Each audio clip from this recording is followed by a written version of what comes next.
One intro, guys. I'm doing a solo run again. It's Evan James here, host of Cardiff City World for tonight. So, what do we want to talk about? So, first of all, before we begin, I will say I've got a few things I want to get off my chest. A few things that Sides want me to mention because they're very important. First of all, I will say that there's a Dave Jones interview that Sire's done, which is coming out soon, which is very exciting. Um, there's also a Cav live event and Sean Morrison coming soon as well, which would be great. I'll make sure I get these off ASAP so I don't forget them. Plus, there's a few more like Christmas prezzies from Sai to come. I'm sure there is.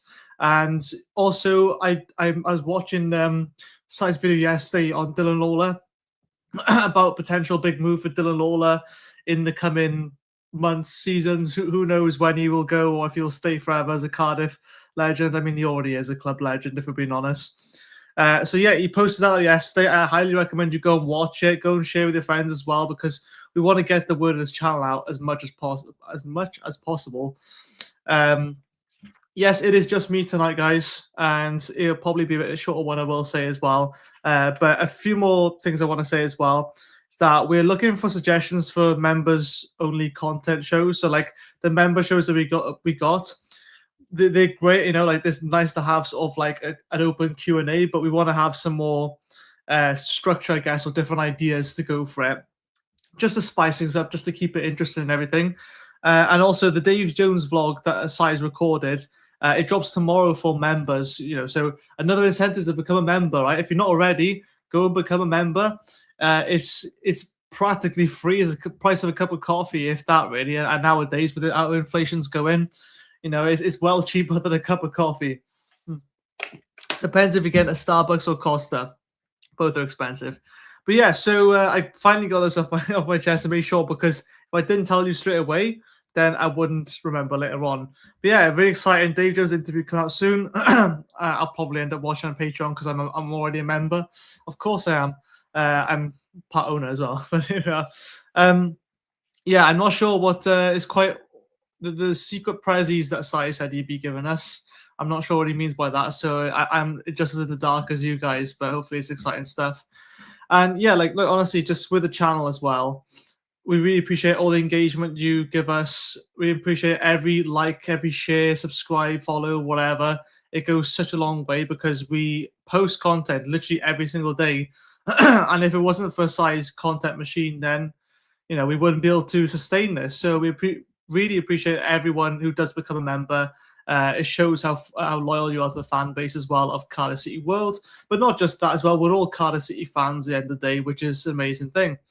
So today, I wanted to sort of like go over a few points. Basically, like of the last few videos that have been released, I kind of have my own sort of thoughts on. A little bit of the post-match reaction of Wimbledon. I saw the first half and not the second half. I tried to watch the full 90 just earlier, but it felt longer than it was. And then also I did speak about the Mansfield Town game as well, and we'll come on to Huddersfield as well. But loads of little sort of like picky things. Again, in the comment section, get your comments in and I'll happily talk about them. This is a very chill sort of live show tonight because it is just moi. So I get to control how things go because I am the captain. Anyway, I mean, the reaction I give for the 3-0 win against Mansfield, I will say that I don't know what it was. It was a very weird game for me to go see, probably because I hadn't seen one in a long time. So, like, for me, it was really weird seeing us, like, win 3-0, which I know it sounds odd, right? And I don't want to take any credit away from players. I thought we played really well.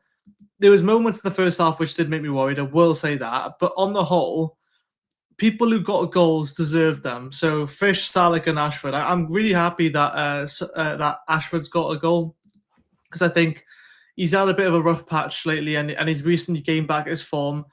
I mean, we can't expect all our players, whether they're young, old, or, in the prime of their life, we can't expect them to have flawless form, let's just say. And even when you look at the table as well, it's ridiculous. I'm going to try and get the mob table up now.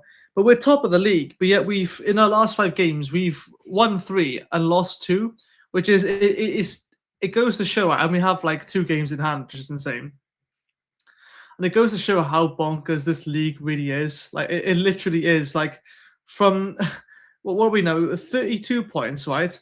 There's 3 teams at the point behind us, but even when we go all the way down to 19th, there's only 10 points between first and 19th. Like that's that's 3 wins and a draw. I mean, obviously I know everyone else got to play, and it's still a fair bit, but it's not like ridiculous thing. That's just like one sort of like good patch of form. That is. I mean, you think of the likes of AFC Wimbledon. They've lost like the 3 out of the last 5. They've won a game and they've drawn a game, and obviously we lost 5-1 against them, which I'll come on to now. But like form can change really quickly, and I think we're going into December in a very good position. Probably couldn't be much better. Obviously we're top, but you can get more points than what we've had already. But you can't really like complain as well. Goal difference plus 13 as well. It's only going to help us. We have got the biggest goal difference, and we are first as well. So I mean, top of the league, like I said. So not just without pointing the obvious now, let's fast forward to the Wimbledon game. And look, I didn't see a lot of this, right? I saw like a few of the highlights. Didn't look particularly pretty, but you're mixing in a bunch of senior players with a bunch of new players who probably haven't trained for a long time with the first team. Some of them probably haven't even trained at all with the first team, or barely at all, should I say. So it kind of surprises me, but also doesn't, knowing it's the Cardiff City way, thinking that, we lost 5-1 to AFC Wimbledon and they were the away team. But then we look at their team, it's like a lot of them were their first team players. They're that a sim way or whatever, who I think is quite decent. He's a right back, I think. And he was playing. He's like one of the best players, and he's playing in the Virtue Trophy. And it's like, I don't know, maybe they want to go to Wembley. I don't know. But if I'm being honest, if I was Wimbledon, I'd be like, look, you got a good, you got a good run in the league so far. You probably put all guns blazing for that. But I don't know. Maybe not. Maybe I'm just wrong. What just surprises me is how Seisu, whatever his name is, scored 4 out of the 5 goals, which is insane. And apparently he's a player that's been missing ever since. So I realize I'm not in the portrait frame here. I'm veering off here with one eye. So yeah, that was a bit of an odd one. And the fact, let's look at the lineups as well. I want to see like the ratings. Obviously, I'm not gonna bother about too much, but I'll show. I saw went down at halftime just before. And from what it sounds like, it's a fractured toe, which is not good. So we're still waiting to hear on how long he's going to be out for.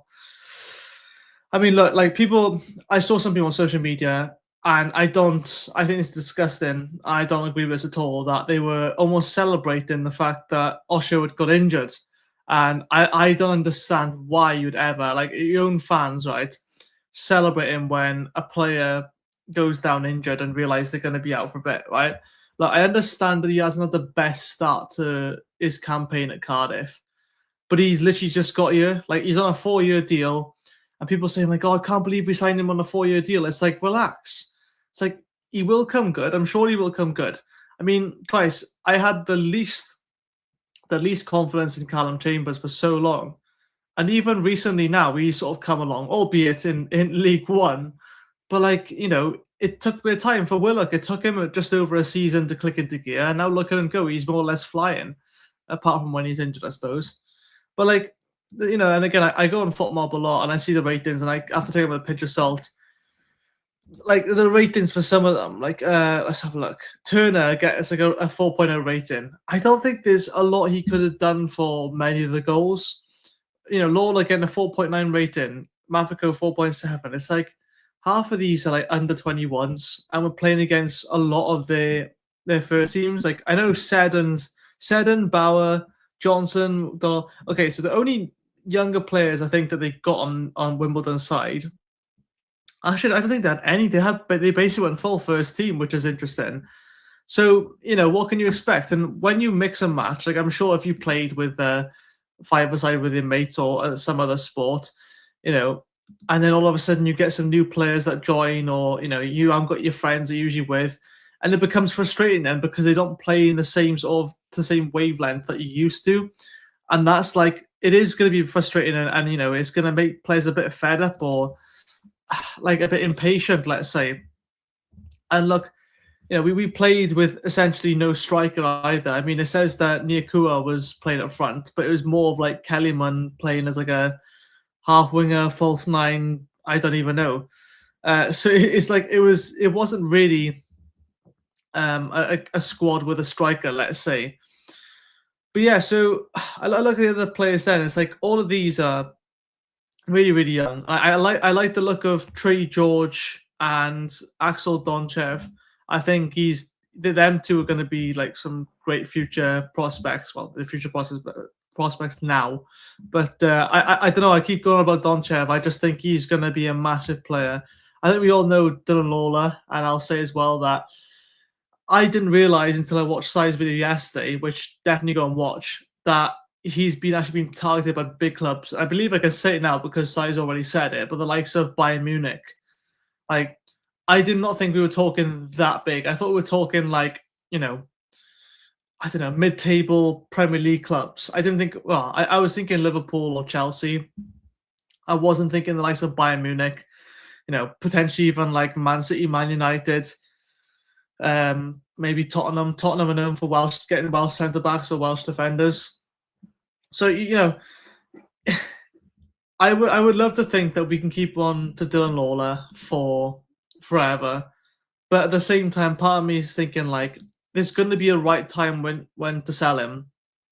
And realistically, we're not going to keep hold of him longer than 2 more full seasons unless we were to get the Premier League. And even if we do back-to-back promotions, which is, it's a bit of an ask, I will say, in that time, we've got to strengthen our squad. BBM's got to strengthen the squad. He's going to know exactly what players he wants. He's probably not going to be bringing in loads of players like Wrexham are doing and screwing themselves over with it. So he's going to be smart and sensible about it. But even if we do get back-to-back promotions, yes, it would make a great story. I still think that he would go on to a different Premier League club or elsewhere.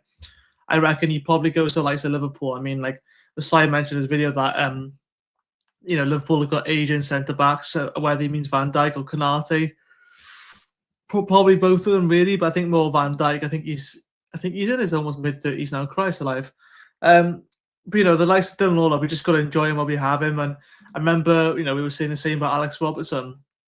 I think Alex Robertson's a bit further behind, even though he's a bit older. But I think with Alex Robertson, it is sort of like, some players will just reach their peak at a slightly later stage. And I have no doubt that Dylan Lawlor will, he's already playing international football. So what has he got to worry about? He just got to keep playing as he's playing.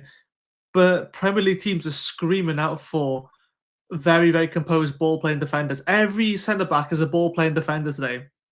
I mean, you look at Van Dijk, you look at, I don't know who else I can think of. I don't really know many Premier League centre-backs, if I'm being honest, but a lot of them, they're ball-playing defenders now, and, they're a lot more confident on the ball. They'll bring the ball up. I mean, think of like the likes of Joel Matip before for Liverpool, where sometimes you just go on these crazy solo runs and you dribble through, their attack in the midfield, and you just shock everyone by surprise. And Dylan Lawlor has done that already. He's scored from it, which is insane. And with Osho going off injured, I mean, you're probably looking at now. Well, definitely the new year. I doubt the fractured toe is going to heal that quickly, is he? I'm not sure if he's going to have to have surgery or who knows.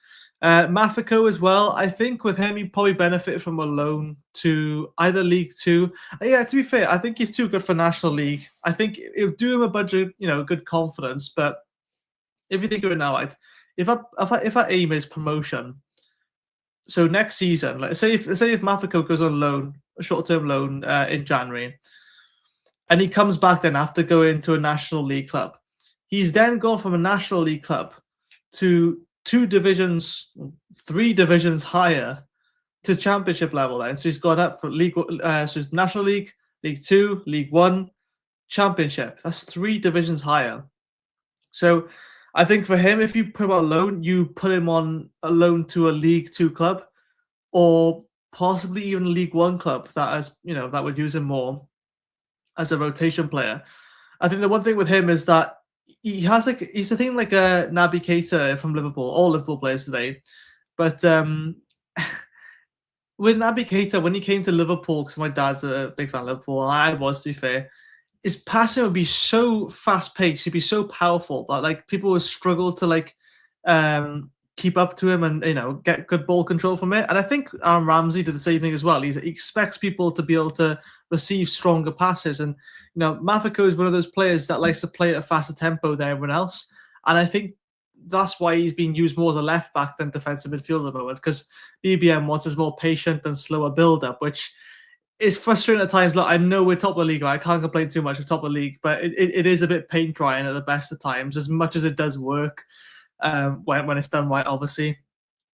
And evening, Paul, by the way, and I just want to get this comment up there. Just listen tonight, Evan. Doing Christmas tree and decorations, but 3-0 win Saturday. Yeah, honestly. I mean, you can't complain, can you? I mean, the first half was a bit sort of concerning, thinking like, oh, you know what?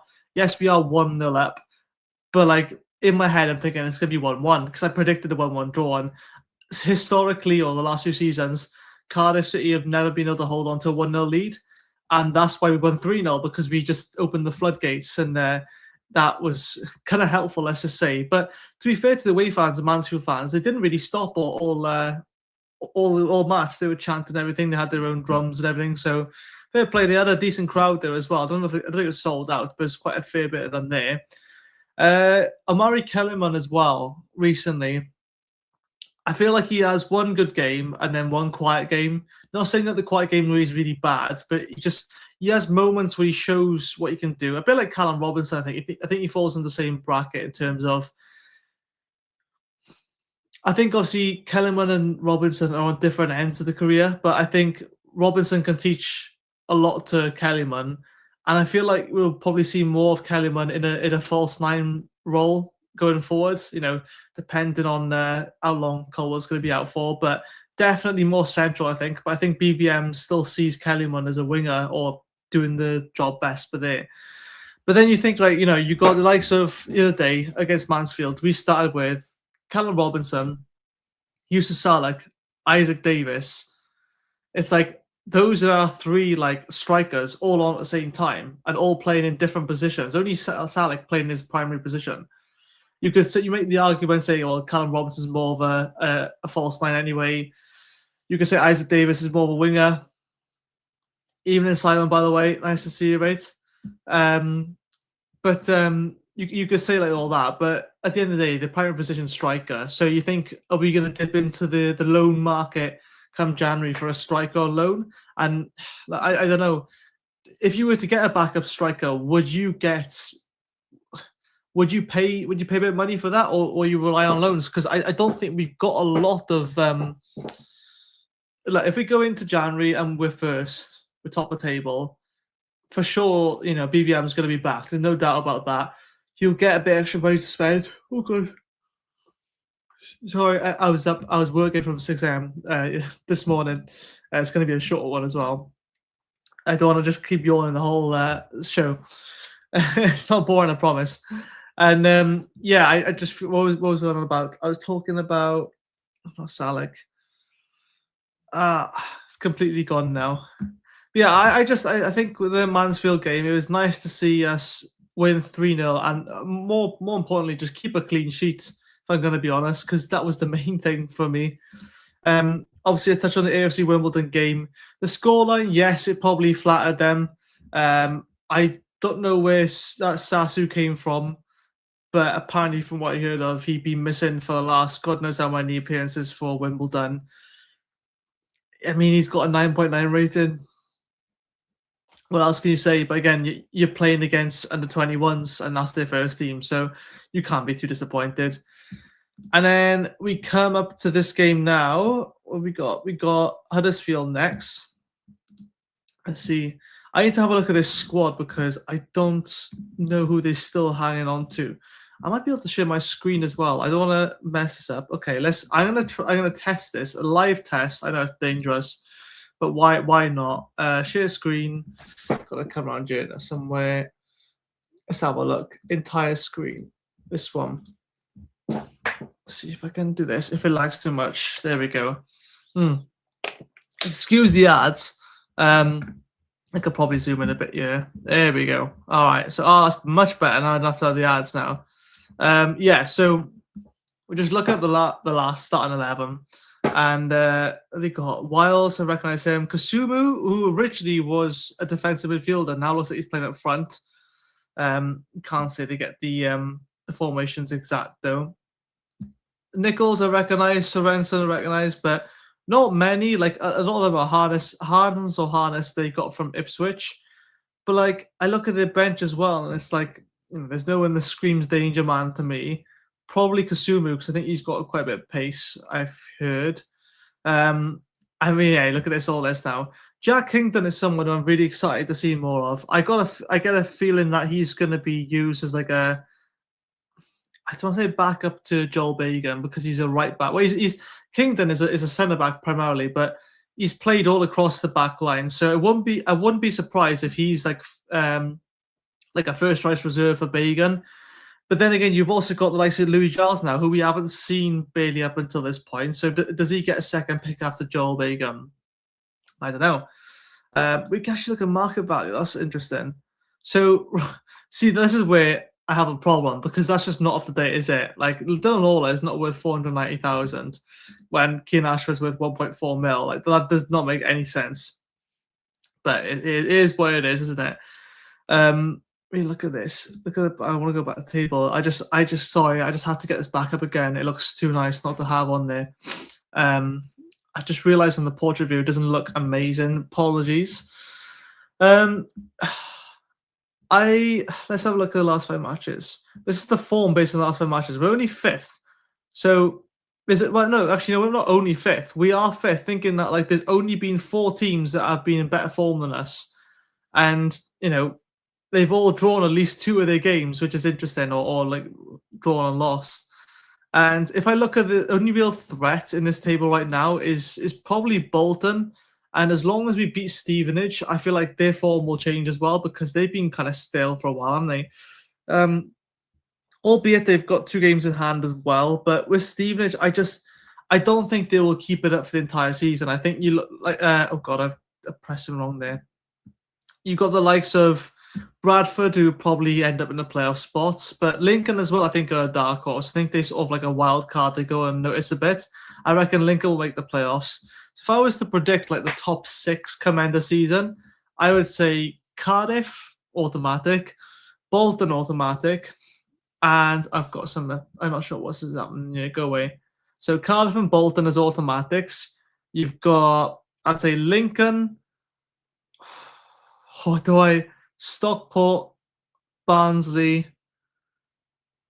and I don't know. I'd probably go Bradford then. That's like my 6 sort of in there. I might have miscounted. Who knows at this point? Yeah, I don't see in League One. I don't see where the threats come from elsewhere. Like, look, I see we're going to win games. We're going to lose games.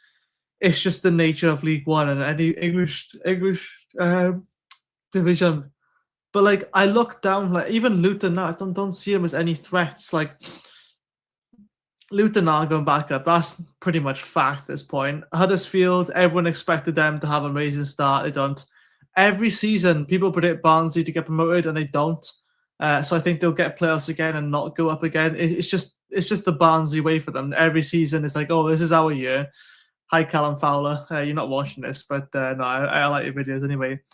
Look at other teams on here, like Leyton Orient did really well last season. They've completely dropped off now, albeit it's still very early on. I am surprised Reading this low down table, but again, you got Plymouth in 23rd position, which is insane. Like they could have back-to-back relegations. Tom Cleverley not so clever maybe, but Port Vale a little bit surprised about, but even Peterborough is still struggling even though they had a new manager bounce. Blackpool still struggling after a new manager bounce. So it's like it's our form to ruin. Like I know it's easier when you look at the table, I think, but unless anything drastic changes, unless we get like another 2 big injuries or BBM drastically changes the style we play, I don't see us losing a lot of games. I see us surviving through the winter period. Okay, at least up until January. And the thing is then, right, if you do get to January and you are first, like, how do you know what positions to fill? Because if they're already doing a job for you, surely the only players you bring in are backups. Like, let's go into. Can I get to squad? Ah, there we go. Oh, fantastic. Zoom out a bit more, unless it brings the ads up. Ah, no, the stupid ads. Okay, we'll zoom back in. Apologies.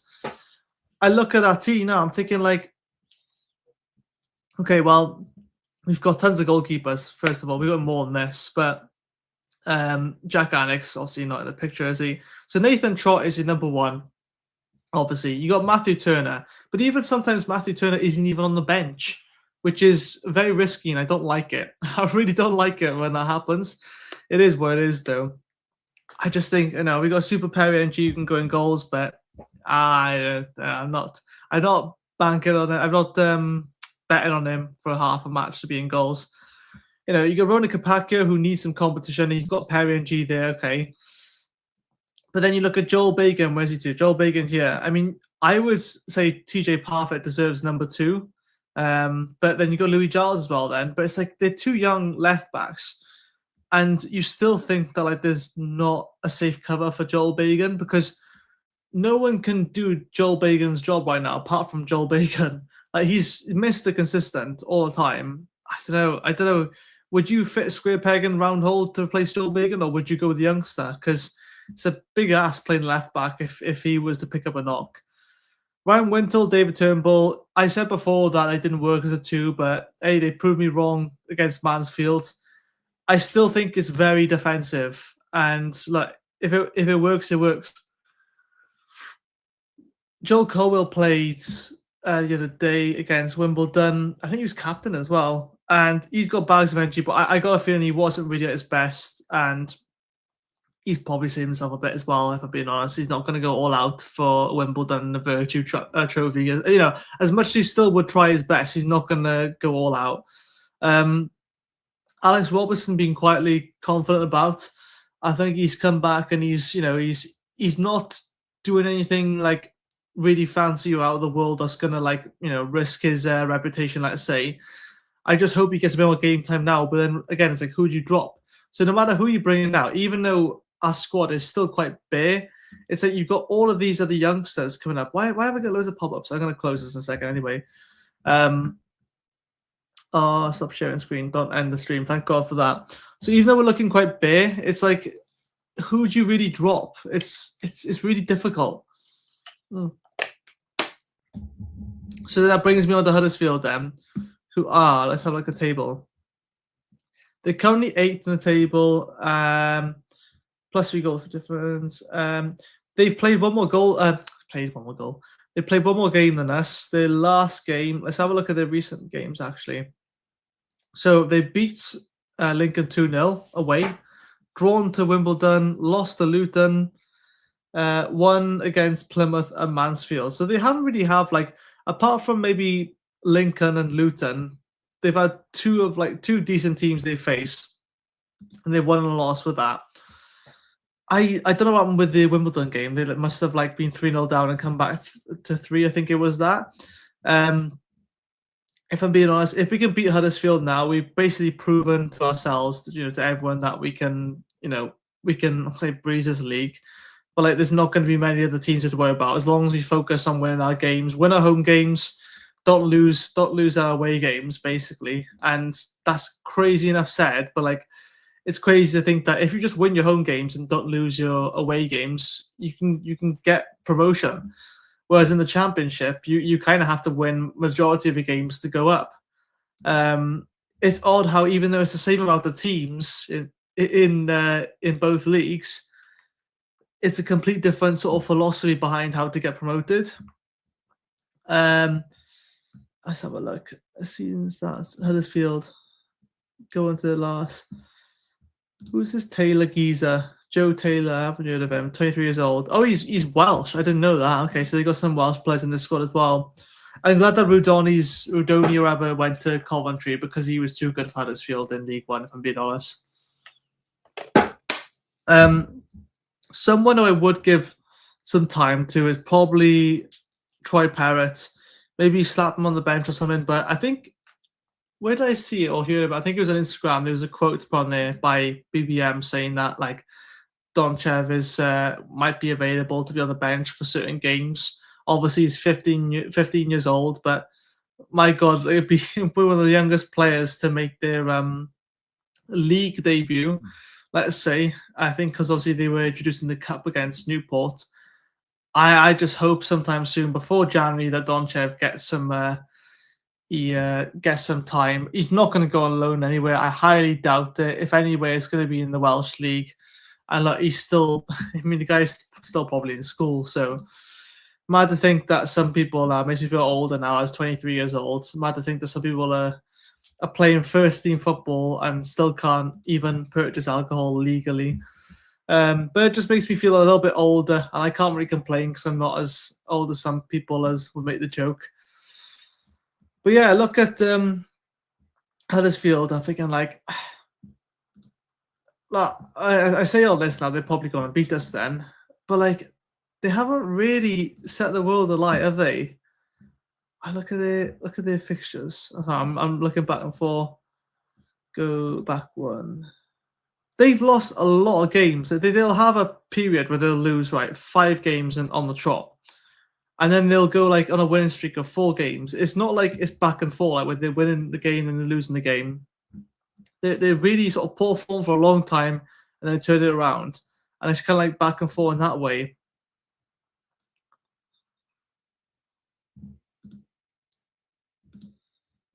So let's have a look quickly. I did go through with Matt the other day on our December fixtures over the Christmas period to see how many points we get. Let's have a look at our fixtures. I am going to share my screen again just to make it a bit easier. Let's have a look. Entire screen. Don't want to get any ads on here. Let's have a look. Okay. So, goals per match. Here we go. 1.75. That's a pretty good record, I think. So from now, oh my God, we literally are in December now. So starting with Huddersfield, I would say I'm gonna have to do some maths here. Can I get a calculator out?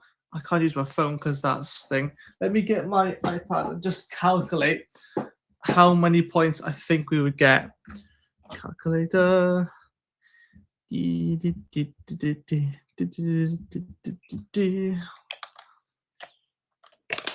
All right. So I'm going to go through win, lose, or draw, and by the end of December, then I'll see what I reckon how many points we'll get. I didn't mean to click on that. I don't know why I did that. All right. So Huddersfield, I think we'll win. So I'm going to give us 3 points to that. Stevenage away, I'm going to say win that as well. Doncaster, I reckon, probably get a point against them. So that's 1. Chelsea, obviously, like we'll win, we'll beat them, but that's not the league, unfortunately, so we won't get any points for that. It would be nice if we did anyway.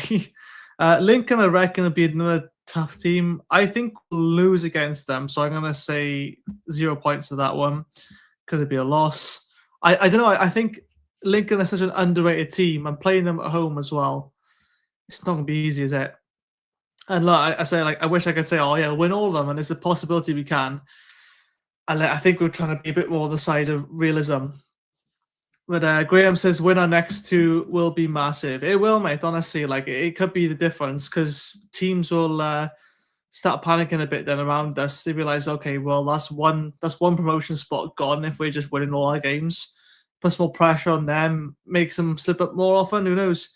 So I need to make sure I don't lose what I am. So 0 points for Lincoln. We beat Exeter, surely. I mean, I know we struggled in the cup, but we didn't have a full squad. So I give 3 points for that. Then I'm going to give a draw for the return fixture Stevenage, or at Cardiff, but against Stevenage. And then I think that's it. Let's go to the next one. What's that one? That's the 1st of January. Do I include that game? Nah, let's just see how much we got. So that's only 11 points. Does that seem like... Is that a lot? I don't know. That seems like not a lot. 11 points. So that's one loss, 2 draws, and 3 wins. That seems pretty fair, pretty realistic, I think. 11 points. Where would that put us in? Well, I can't tell because no one else would have played their games. 43 points. that's, that would probably still keep us top, I reckon. If we were to lose one, draw 2, and win 3, that's fairly I think that's pretty achievable as well. I don't think I've took any outlandish takes there. Correct me if I'm wrong. I think that's being biased Cardiff City fan, obviously I think we're going to win them all. No, I genuinely don't. I think I'm more on the side of pessimism than ever. But it's just because of like the years of like optimism that's been ruined out of me. Okay, past years not been fun, and I'm still fairly new. I've only supported the club for I think about just short of a decade, I think. So yeah. But no, I think regardless, no game's going to be easy. I think the worst thing we can do is go into any kind of game, let's say, with the mindset of that, like, oh, it's only this team. Oh, it's only insert X team here. That's the exact wrong way to go about it. We need to make sure that we take every game, not as if it's a cup final, but every game as if we're playing the likes of Stevenage or whoever's second, right? Because this is where we can do proper damage, and then we can let all the other teams fight amongst themselves, and it'd just be much better that way. We don't have to worry about any of the rest of it then. Make sure I wasn't sharing my screen then. I was getting WhatsApp up. Yeah, so where do I see us at the end of that period? I see us on 43 points, so plus 11. I think that's pretty reasonable. Any other teams as well who I'd expect to be up there? I reckon Stevenage will drop off over the Christmas period. As good as they are, I think they might drop to 3rd or 4th. I reckon come Christmas, you'll see Cardiff and Bolton at the top, and that's when you'll start to see the separation. To be fair, Bolton are 5 points off, but that's only a win and 2. It's either 2 wins or a win and 2 draws, really. So it's really nothing. Again, that's not to say we're going to win our next 3 games. But yeah, obviously after the video ends, I'm going to wrap up soon because I'm really tired. I need to get some rest. Get in the comments as well your predictions for the game against Huddersfield on the weekend. What do you reckon the score is going to be? And also, I want a bold prediction of who you think is going to score as well. It'd be really nice. I reckon we're going to win this 2-1. It's not going to be the most comfortable 2-1, but I think we'll win it 2-1. And goal scorers will be Yusuf Salak again, because why not? Who do I reckon? Joel Colwell's got a few goals, I think, so far. Let's have a look at him. How do I go? I need to go to the squad. I need to find Joel Colwell, see what he's got so far. Joel Colwell as... I can't... I need to go on. Oh, come on. It's just... He's only got 1 goal, so that goal the other day. Oh well, but I feel like he's done more than that. Maybe he scored in the cups, but he's played 15 matches.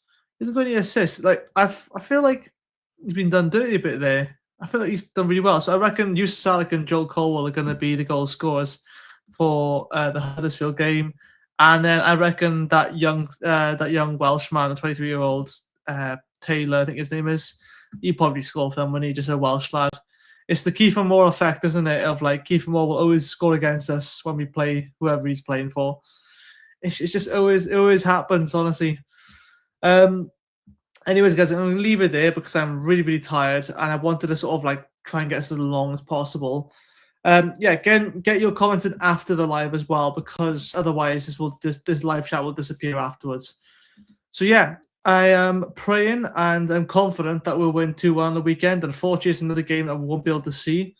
Be very interesting whether he, if he makes many changes, who will take up the number 10 spot. Like Ruben Cole won't be there again. So yeah, and just be ready out for these next few videos as well. Like go check out Si's video from yesterday about Dylan Lawlor. It's really sort of like exciting, but also scary thinking that he's going to be, leaving us in the next few years. Like, I'm not saying this is what's happening. I'm just saying, like, I'm being realistic of what's probably going to happen. But look, we've got a boatload of talent. And if we get 20 mil for Lawlor, I mean, you got to take it, have you not? I mean, if we keep on to him a few years, you're probably looking in the region of like 30 million, probably 40 million. I mean, I'm dreaming. I'm just dreaming, so I need to shut up now. Anyway, thanks so much all for watching. If you haven't already, please do become a member because it really helps out the channel. It helps out all of us hosts. It helps out Si. And, it just helps us continue to post content 7 days a week, sometimes multiple times a day, which, is insane to think. But thank you all, and I will see you all very soon. Goodbye. This channel is powered by an incredible membership community on Cardiff City World and patreon.com/AcePodcastNation.